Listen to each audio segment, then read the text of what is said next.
They did not raise their voices at him. They did not order him out. They did not even bother to ask his name. And somehow that made the insult colder. At 7:12 on a gray Monday morning, the briefing room inside the Brookhaven Police Department was already full, buzzing with low conversations, paper coffee cups, radio chatter, and the dull scrape of chairs against the floor. Fluorescent lights hummed overhead, washing every face in the same pale glow, but somehow Marcus Ellison still seemed invisible to them. He stood near the back wall in a neatly pressed navy uniform, his shoes polished, his shoulders squared, a slim leather notebook tucked beneath one arm. No gold stars on his collar. No loud announcement. No entourage. Just a black officer in a room that had already decided he was not important enough to notice. Around him, officers moved in practiced patterns, passing folders down the front rows, greeting each other by last name, laughing about weekend football, complaining about traffic on I-95, talking over the man who had just walked in like he was part of the furniture. Marcus waited. That was something he had learned over 20 years in law enforcement. People told you more when they thought you had no power. At the front of the room, Captain Richard Hale stood beside a whiteboard covered in patrol zones and case numbers, tapping a marker against his palm like a judge waiting to deliver a sentence. He was tall, broad, silver-haired, and comfortable in the way men become when no one has challenged them in years. His badge caught the light every time he shifted, flashing brighter than his eyes. "All right, listen up," Hale said, and the room settled fast.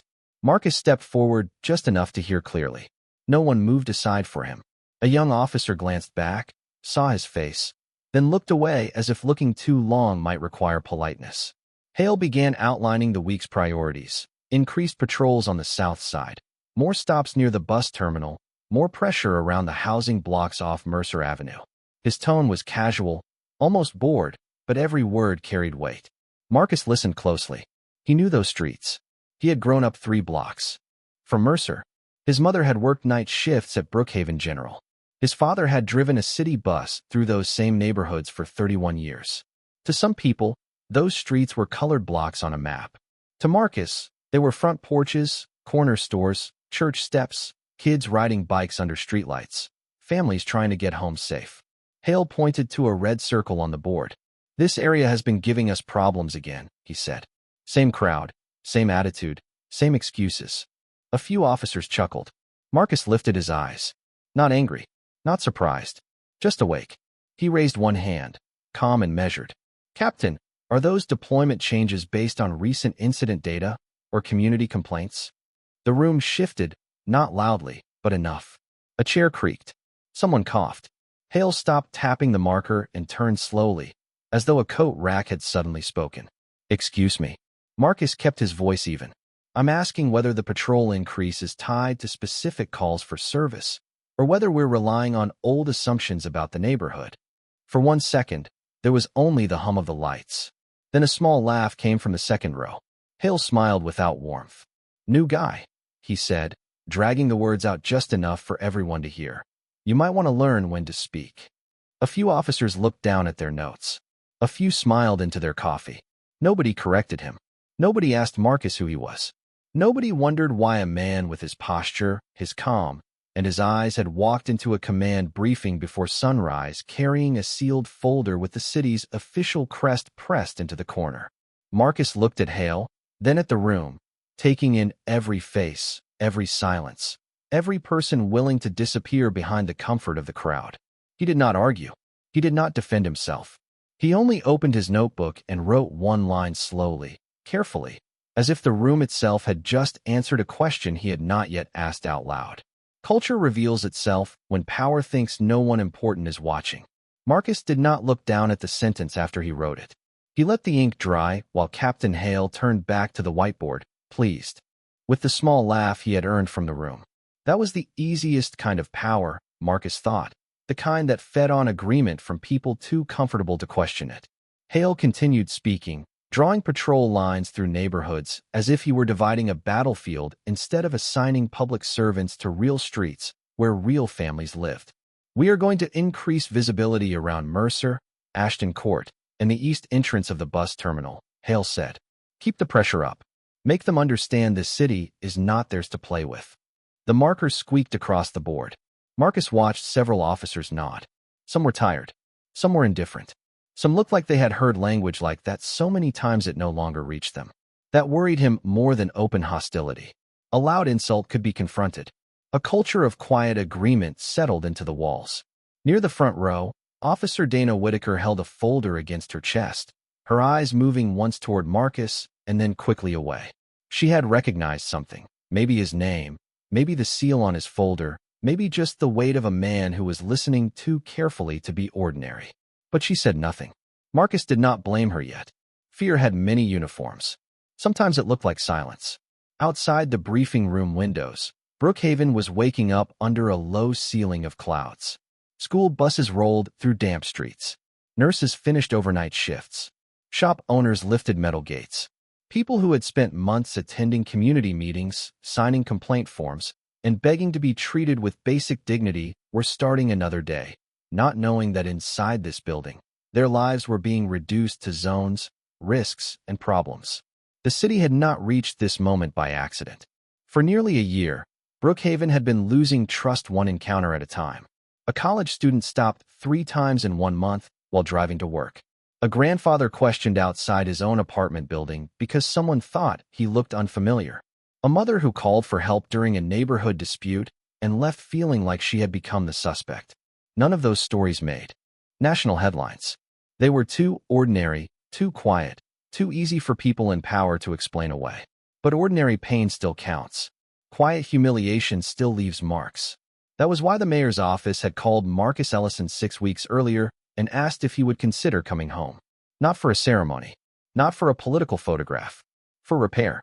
Marcus had not said yes immediately. He had driven through Brookhaven alone first, past his old elementary school, past the corner store where his father used to buy coffee before the morning route, past the small brick house where his mother had taught him to iron his shirt before church because, as she used to say, the world may judge you unfairly, Marcus, but do not help it by arriving unprepared. He remembered being 16 years old, walking home in a clean shirt, and still being followed by a patrol car for 2 blocks. He remembered the shame of trying to look harmless in his own neighborhood.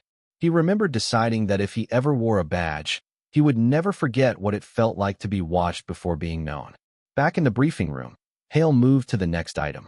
"We have citizen complaints still coming in from last month," he said, rolling his eyes as if the phrase itself exhausted him.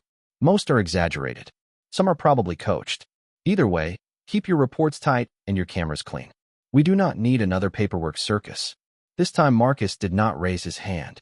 He simply looked across the room, studying who smiled, who stiffened, who pretended not to hear. A younger sergeant named Brian Cole shifted in his chair, uncomfortable but unwilling to show it. He glanced at Marcus with something almost like apology, then lowered his eyes to his coffee. Hale noticed the movement and smirked.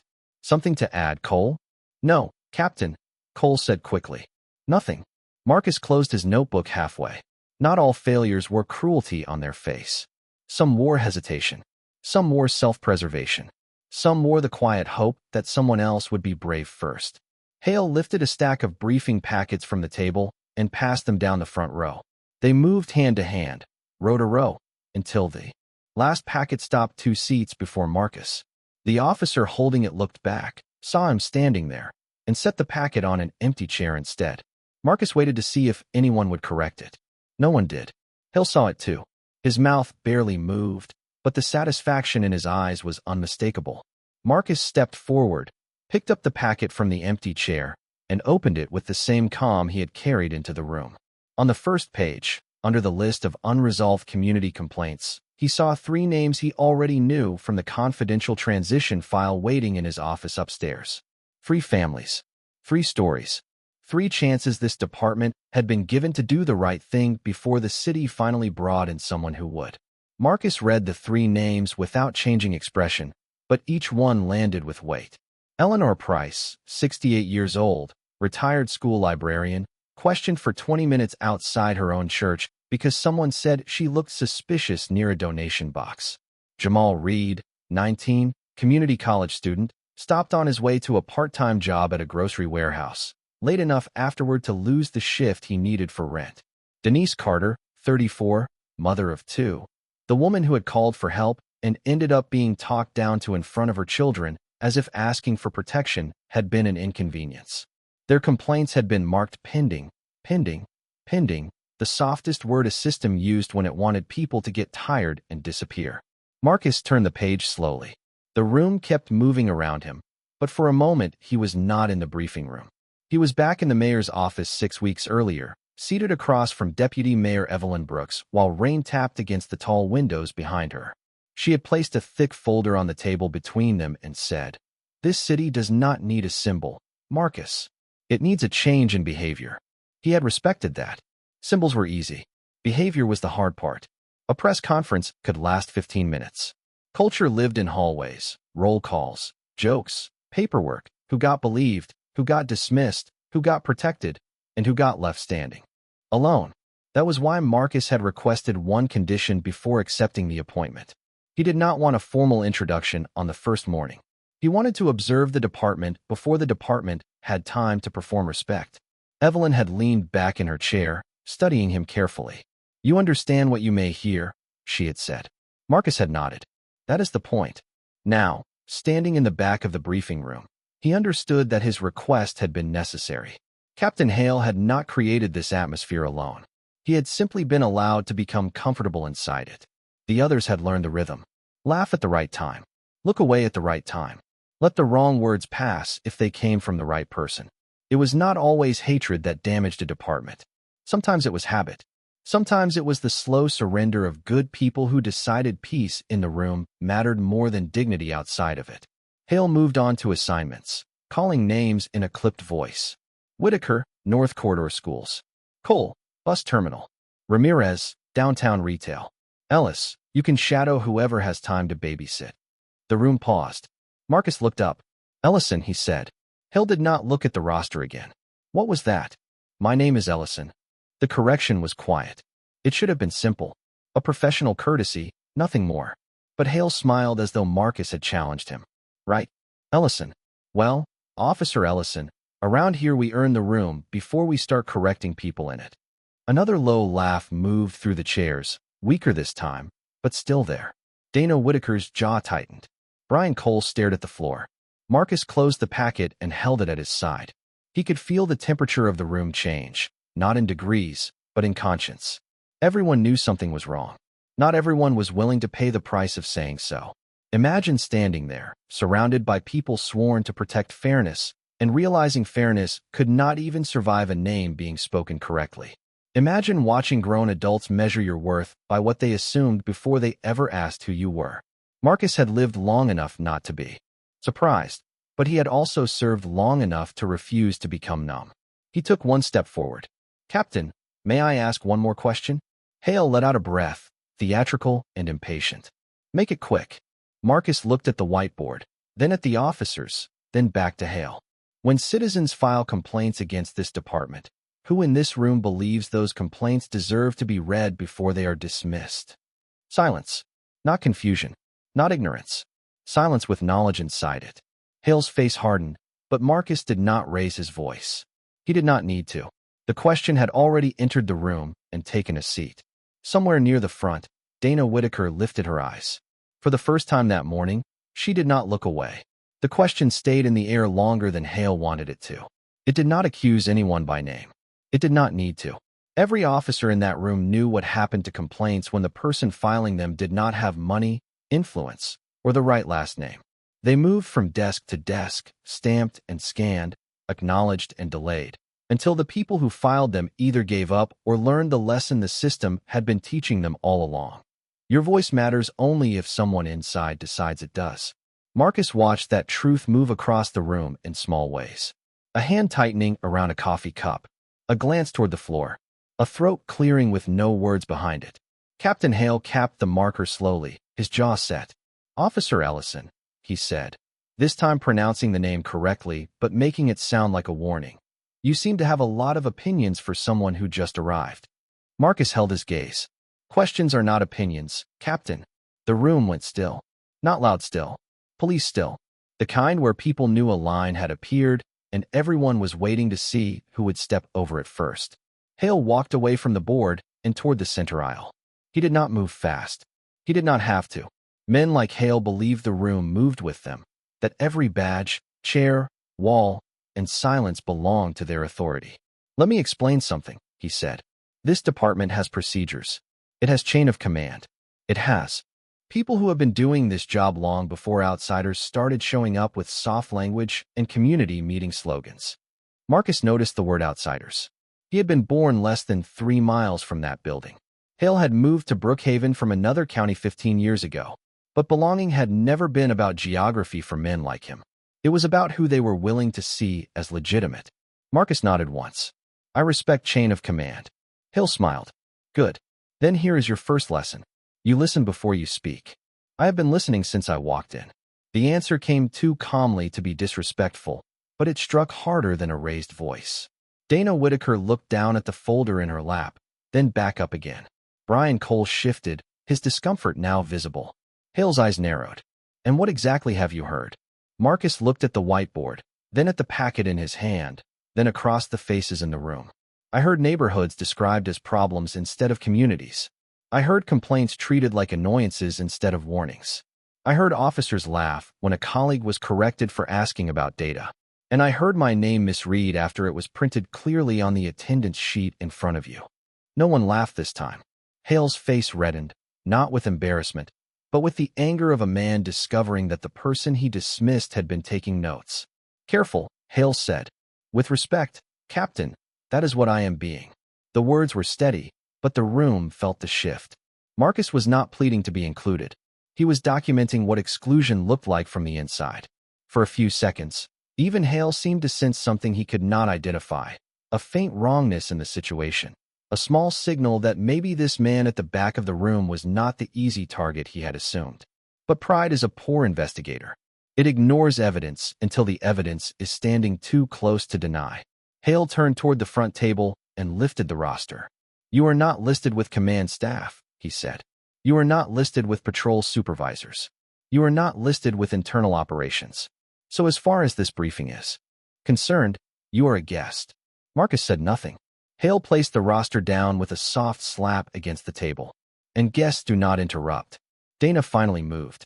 Not much, just a small straightening in her chair, but Marcus saw it. Hale saw it too. "Officer Whitaker," he said sharply, "do you have something to contribute?" Her lips parted. For one fragile second, the room gave her a chance to become the first honest voice of the morning. She looked at Marcus, then at Hale, then at the other officers watching her. Fear crossed her face, followed by shame. "No, Captain," she said quietly. "I do not." Hale nodded, satisfied. Marcus felt no anger toward her, only sadness. That was how unhealthy cultures survived. They did not only reward the loudest arrogance.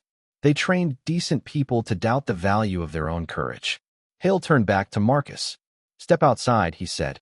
"This briefing is for personnel with a defined role." Marcus closed his notebook. The sound was soft, but in that room it felt final. He slipped the city-sealed folder under his arm and walked toward the aisle. No one moved. No one spoke. At the door, he stopped and turned back, his expression calm, his voice low enough that everyone had to listen carefully to hear it. "I hope this department treats the citizens of Brookhaven better than it treats its own." Then he opened the door and stepped into the hallway, leaving behind a silence that no one in the room knew how to break. The hallway outside the briefing room felt colder than the room itself, not because of the air, but because silence always changes shape once a door closes behind you. Marcus stood for a moment beneath the buzzing ceiling light, his reflection faint in the framed commendation photos lining the wall. Officers from past decades stared out from behind glass, smiling in uniforms that looked almost identical to the one he wore now. Bravery awards, service plaques, community partnership certificates, words polished enough to shine, mounted on walls just a few feet from a room where respect had been treated like a privilege instead of a standard. Marcus looked at those photographs and thought about how easy it was for an institution to honor its best version in public while protecting its worst habits in private. He did not feel humiliated. That would have been easier. Humiliation burns hot and fades. What he felt was heavier. Confirmation. The kind that settles in the chest when you realize the problem is not hidden at all. It has simply been normalized. Down the hall, a civilian clerk pushed a cart of files past him and offered a polite nod. "Morning, officer." "Good morning," Marcus said. His voice was warm, almost gentle. She kept walking, unaware that the man she had greeted was minutes away from becoming the highest-ranking law enforcement official in the building. Marcus appreciated that small exchange more than she could have known. No performance, no fear, just basic respect given without calculation. He opened his leather notebook again and reviewed the lines he had written. Culture reveals itself when power thinks no one important is watching. Complaints treated as noise.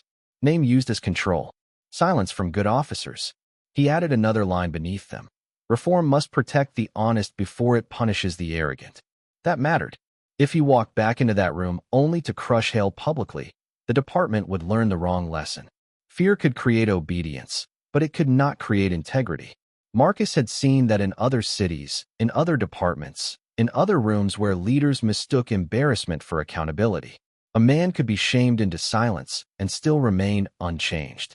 A system could sacrifice one loud offender and leave every quiet habit untouched. That would not be enough. Not here. Not in Brookhaven. His phone vibrated once in his pocket. He looked at the screen. A message from Deputy Mayor Evelyn Brooks. We are in the lobby. Ready when you are. Marcus typed back. 2 minutes. He slipped the phone away and walked toward the stairwell window overlooking the front entrance. 3 black city vehicles had pulled up to the curb. Evelyn stepped out of the first one in a charcoal coat, holding a folder against the wind. Behind her came the city attorney, 2 members of Internal Affairs, and a community liaison named Reverend Thomas Avery, a soft-spoken pastor who had spent months asking the department to listen before the streets became louder. Marcus watched them approach the building, not like people arriving for a celebration, but like people carrying the weight of a necessary correction. Behind him, the briefing room door was still closed. Through it, he could hear Hale's voice, muffled but confident again now that Marcus was gone. A few words slipped through. Discipline. Attitude. Outsiders. Then a laugh. Marcus closed his eyes briefly, not in pain, but in restraint. His father's voice came back to him, the way it often did in moments when pride tried to tempt him into anger.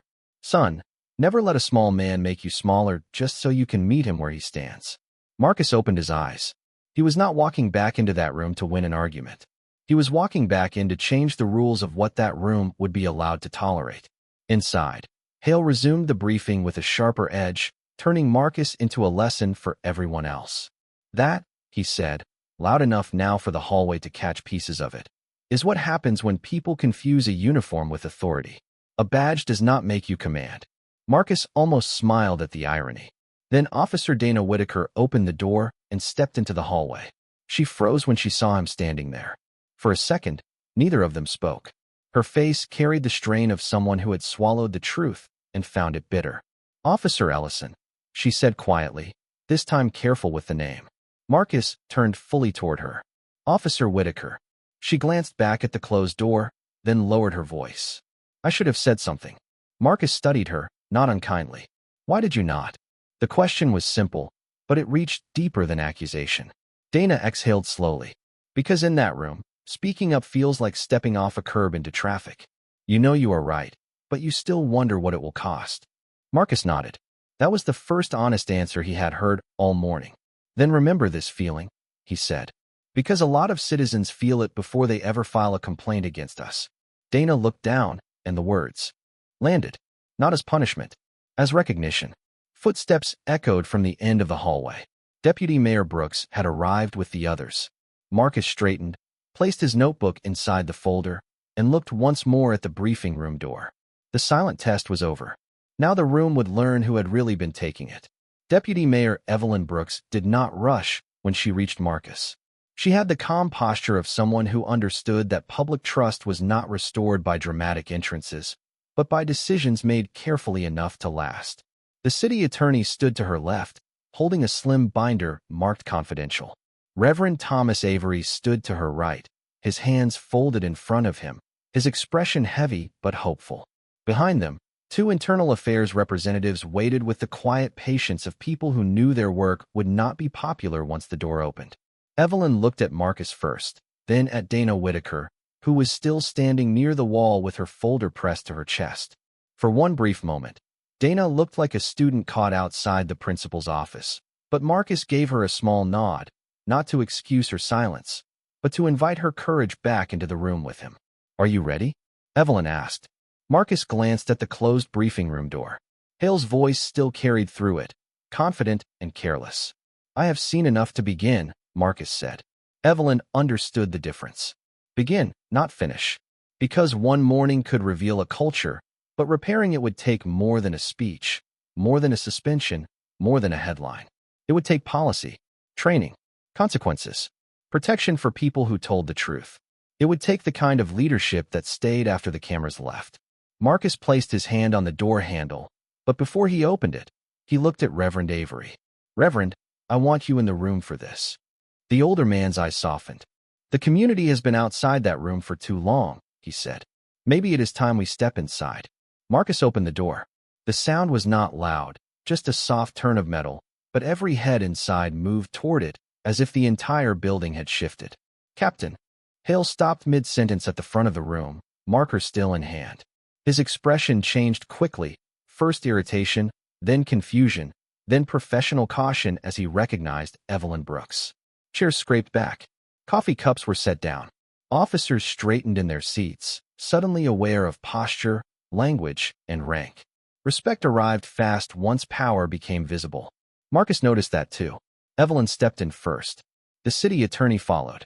Internal Affairs entered next. Reverend Avery came in beside them, his presence changing the air in a different way, not through authority, but through memory. Many officers knew him from town halls they had avoided, complaint meetings they had dismissed, and funerals where he had been asked to comfort families who no longer trusted uniforms. Marcus entered last and closed the door behind him. For a second, Hale looked past him, then back to Evelyn, as if trying to place everyone into a version of events he could control. "Deputy Mayor Brooks," Hale said, forcing a smile. "We were not expecting a city visit this morning." Evelyn did not smile back. That was intentional. The room tightened. Hale's eyes flickered toward Marcus. "If this is about the officer who interrupted briefing, I was handling an internal discipline issue." Marcus remained quiet. He let Hale keep speaking. Men like Hale often believed explanation could outrun truth if they started quickly enough. Evelyn opened her folder. "Captain Hale, this is not a discipline visit for Officer Ellison." Hale blinked once. A few officers turned slightly in their chairs. Dana stepped in from the hallway and stood near the back wall, her face pale but steady. Evelyn continued, her voice clear enough to reach every corner. "This morning, at his request, Marcus Ellison observed your command briefing without a formal introduction." The marker in Hale's hand stopped moving. Brian Cole slowly lifted his head. Evelyn turned toward Marcus, and the room followed her gaze. "Effective today, Marcus Ellison is the police commissioner of Brookhaven." No one spoke. Not one chair creaked. Not one radio chirp could hide the silence that fell across that room. It was the kind of silence that did not come from confusion, but from memory arriving all at once. Every laugh, every ignored question, every packet withheld, every time Hale had said "new guy" like it meant lesser.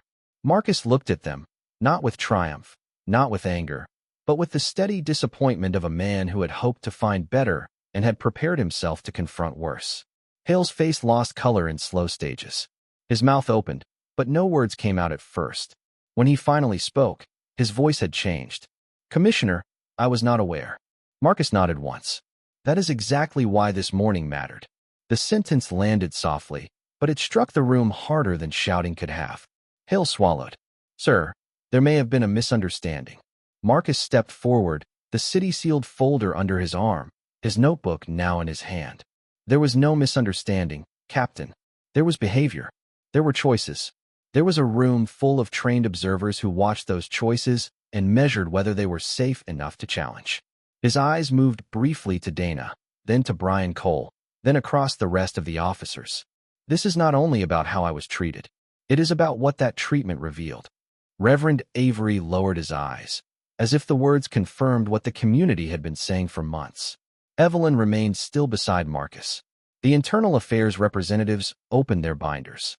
And for the first time that morning, the briefing room no longer belonged to Hale's confidence. It belonged to the truth he had not known was taking notes. Marcus let the silence sit for a few seconds longer, not because he enjoyed it, but because silence was sometimes the only honest mirror a room had left. No one was laughing now. No one was leaning back with the loose comfort they had shown minutes earlier. The same officers who had ignored him were suddenly sitting straighter, watching his hands, his face, his notebook, as if respect had finally found them through fear. That was the first thing Marcus wanted to change.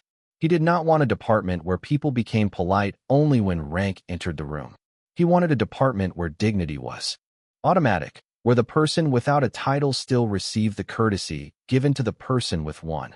He walked to the front slowly and stood beside the whiteboard, close enough to see the red circles Hale had drawn around neighborhoods that had never been just neighborhoods to Marcus. "Captain Hale," he said, "step away from the briefing table." Hale's eyes flashed with panic before he controlled them. "Commissioner, I can explain the tone of this morning. I am not asking for an explanation yet." Marcus kept his voice calm. "I am asking you to step away from the table."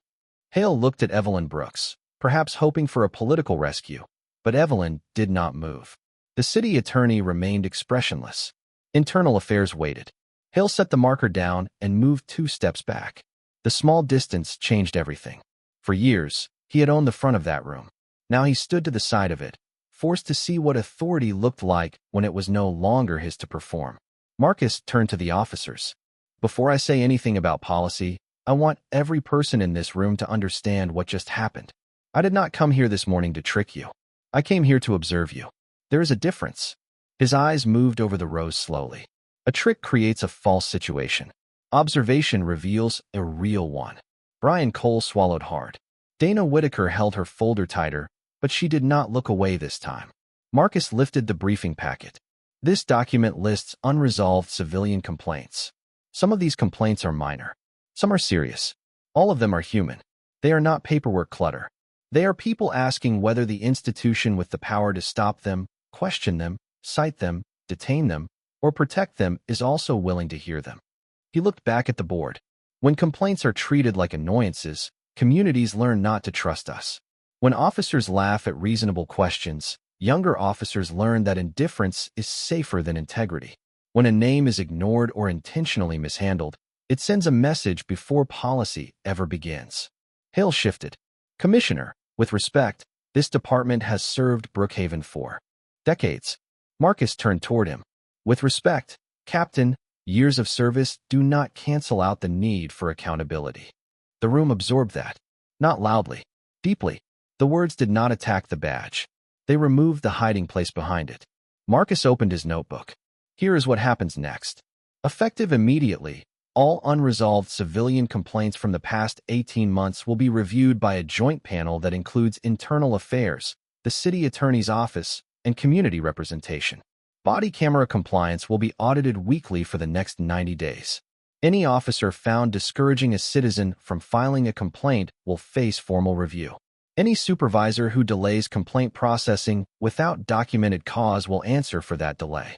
A few officers exchanged glances. Not all were angry. Some looked relieved in a way that surprised even them. Rules could feel threatening to the guilty, but to the honest, clear rules could feel like oxygen. Marcus continued.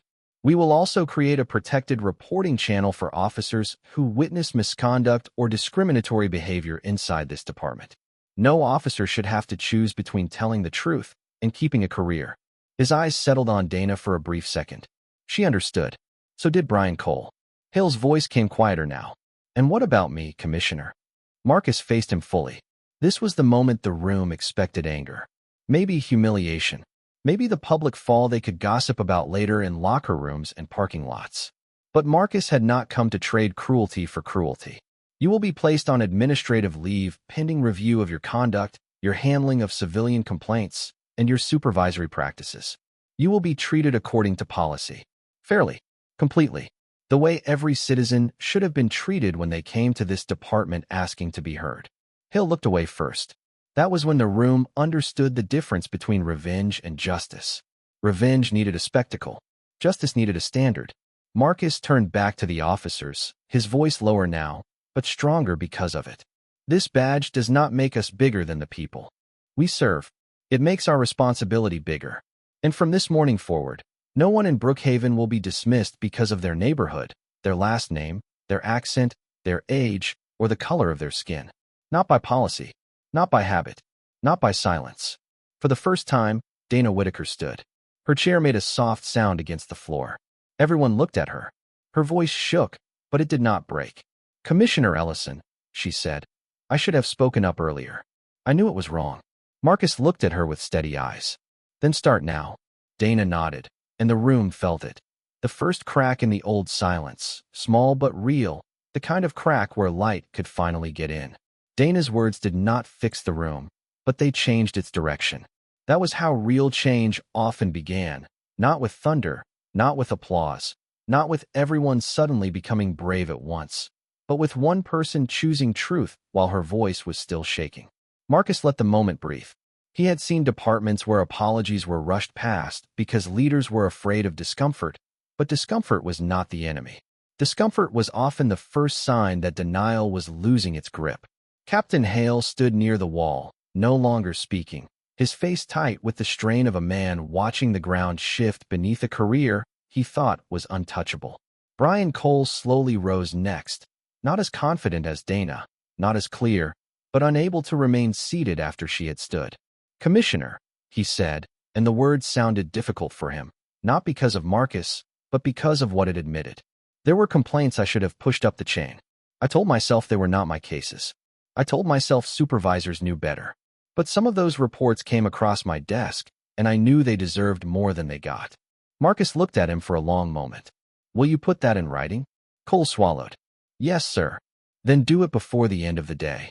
Cole nodded, and for the first time that morning, his shoulders seemed lighter, not because consequences had vanished, but because hiding had become heavier than honesty.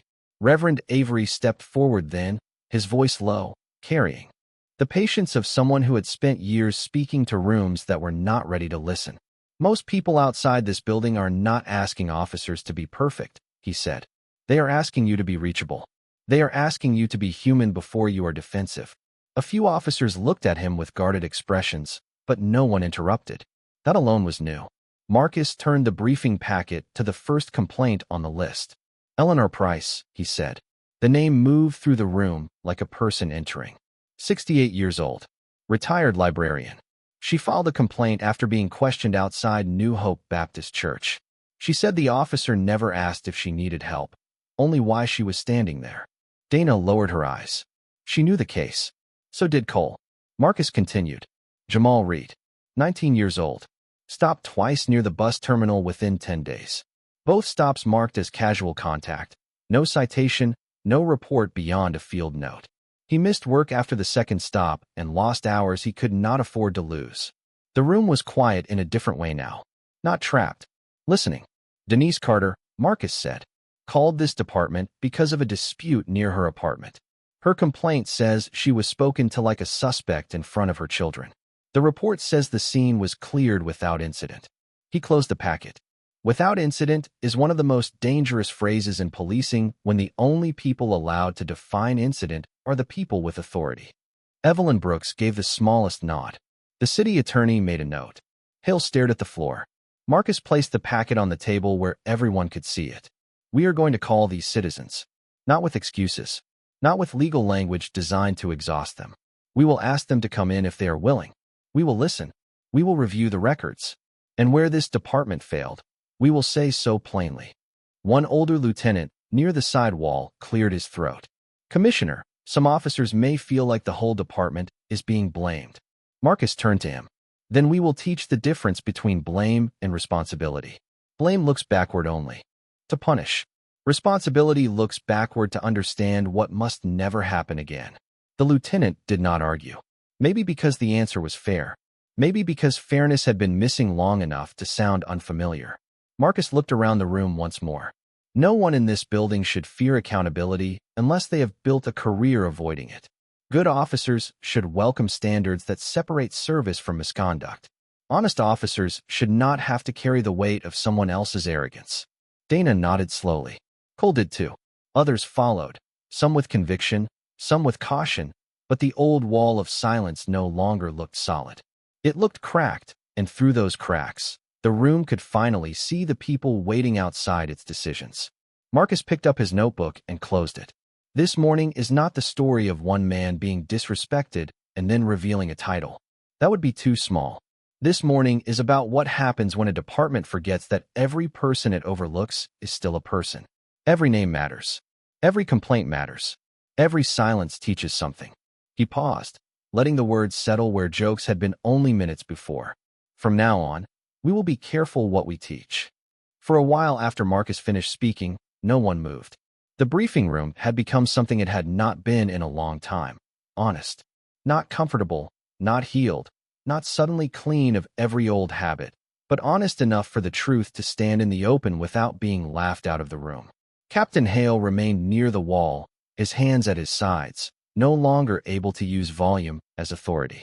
The internal affairs representatives quietly collected the roster, the complaint packet, and the morning briefing notes.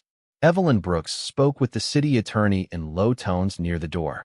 Reverend Avery stood beside the front row, looking not at the uniforms, but at the people inside them, as if reminding himself that even systems were made of human choices. Marcus looked at the whiteboard one last time. The red circles were still there, drawn around neighborhoods that had been treated like problems.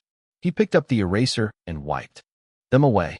The room watched the marks disappear, one by one, until the board was clean except for faint red shadows that would take more effort to remove.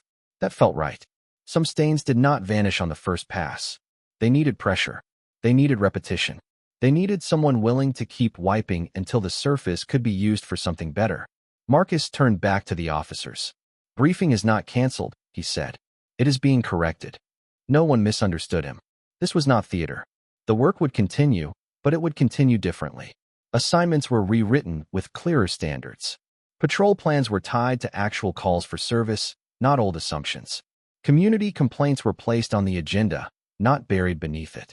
Officers were instructed to document contact respectfully and completely.